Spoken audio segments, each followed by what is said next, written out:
প্রিয় ছাত্রছাত্রীরা, Bangla pass general 6 সেমিস্টারের ডিএসি B61 অর্থাৎ বাংলাদেশের সাহিত্য থেকে যে ধরনের প্রশ্নগুলো বিগত বছরে এসেছে সেই অনুযায়ী 2024 সালের পরীক্ষায় যে ধরনের প্রশ্ন আসতে পারে তার একটা সাজেশন নিয়ে আমি হাজির হয়েছি।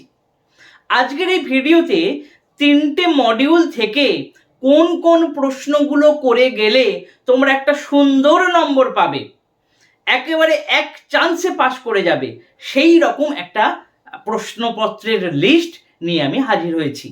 তবে বলে রাখি, 6 সেমিস্টার কিন্তু শেষ সেমিস্টার, তাই এই সেমিস্টারটাকে একেবারেই অবহেলা করো না। দরকার পড়লে একটু বেশি পড়ে নাও, যাতে এক চান্সে তোমাদের এই সেমিস্টার ক্লিয়ার হয়ে যেতে পারে, সেই দিকে নজর দাও। প্রথমেই মডিউল 1 থেকে নীলকণ্ঠ পাখির খোঁজে এই উপন্যাসটা তোমাদের রয়েছে। এই উপন্যাসে যে বড় প্রশ্নগুলো করে যাবে সেই প্রশ্নটা একটু ভালো করে জেনে নাও। প্রথমত বলি যে নীলকণ্ঠ পাখির খোঁজে ইতিহাসটা একটা সময়ের দলিল, এই বিষয়টা, অথবা নীলকণ্ঠ পাখির খোঁজে উপন্যাসের মধ্যে যে দেশভাগের যন্ত্রণা, যে দাঙ্গার পরিস্থিতি বর্ণিত হয়েছে তা আলোচনা করো। এই যে দুটো প্রশ্ন বললাম, সময়ের দলিল এবং দেশভাগ ও দাঙ্গা, দুটো প্রশ্নকে একত্রে করেও তুমি লিখতে পারো। সুন্দর করে এই প্রশ্নটা বড় করে করে যাও, তাহলে এই প্রশ্নটা কিন্তু কমন আসার সম্ভাবনা অত্যন্ত বেশি। এরপর প্রত্যেক বছরই দেখছো নীলকণ্ঠ পাখির খোঁজে এই উপন্যাস থেকে কিন্তু তোমাদের চরিত্র আসছে। এই চরিত্রগুলোর মধ্যে দুটো চরিত্র বড় হিসেবে করে যাও। প্রথমত সোনা চরিত্র করে যাও ভালোভাবে, এবং দ্বিতীয়ত ইসম চরিত্রটা ভালো করে করে যাও। তাহলে দেখবে এখান থেকে বড় প্রশ্নে তোমার কোনো সমস্যা থাকবে না। তবে প্রথমে যে প্রশ্নটা বললাম, নীলকণ্ঠ পাখির উপন্যাস অর্থাৎ নীলকণ্ঠ পাখির খোঁজে উপন্যাসের মধ্যে দেশভাগ এবং দাঙ্গার যে পটভূমি তৈরি হয়েছিল বা যে পরিস্থিতি দেখানো হয়েছিল তা আলোচনা করো। এটা কিন্তু খুব ইম্পর্টেন্ট। তাহলে নীলকণ্ঠ পাখির খোঁজে অর্থাৎ মডিউল 1 থেকে কোন বড় প্রশ্নগুলো করবে আমি বলে দিলাম। এরপর দেখো 5 নম্বরের প্রশ্ন। তবে বলে রাখি, 5 নম্বরের প্রশ্ন সমস্তই চরিত্রগুলো করে যাও। চরিত্র যেগুলো রয়েছে, তবু আমি কিছু কিছু চরিত্র তোমাদেরকে বলে দিচ্ছি। যেমন ফেলু চরিত্র খুব গুরুত্বপূর্ণ, বড় বউয়ের চরিত্র খুব গুরুত্বপূর্ণ আর কি, অমলা বিমলা এই চরিত্রটা অত্যন্ত গুরুত্বপূর্ণ, শ্যামা সুন্দরী চরিত্র, ফতেমা চরিত্র, জালাল চরিত্র, এই 3টে চরিত্র, এগুলো ভালো করে করে যাও।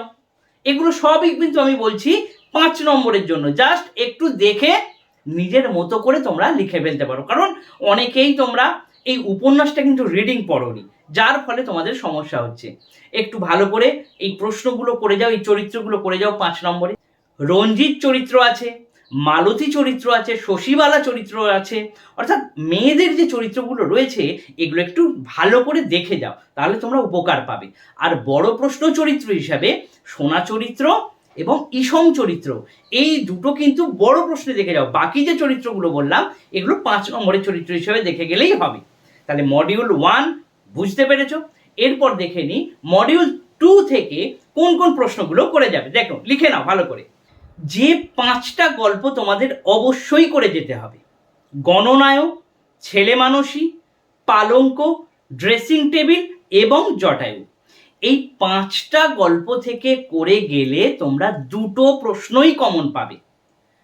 এই বিষয়টা, গল্পগুলো তোমাদেরকে অনুরোধ করব অবশ্যই ভালোভাবে রিডিং পড়ে যাও। প্রথমত বলি, গণনায়ক যে গল্পটি রয়েছে এখান থেকে মুনিমুজি চরিত্রটা কিন্তু অবশ্যই দেখে যাবে। এরপরে আসি ছেলে মানুষী গল্পটা। ছেলে মানুষী গল্পের মূল বিষয়বস্তু কিংবা ছেলে মানুষী গল্পে লেখক বড়দের যে ছেলে মানুষী ব্যাপারটা বুঝিয়েছেন সে সম্পর্কে আলোচনা করো। এরপর আসি পালঙ্ক। পালঙ্ক একটা প্রতীকী গল্প হিসাবে তার সার্থকতা সেই বিষয়ক আলোচনা করো। এরপর আসি ড্রেসিং টেবিল। ড্রেসিং টেবিল গল্পের মধ্যে লেখকের মূল বক্তব্য বুঝিয়ে দাও, এই প্রশ্নটা করে যাও। এরপর আসি জটায়ু। জটায়ু গল্পটা কিন্তু এবছরের জন্য খুব ইম্পর্টেন্ট।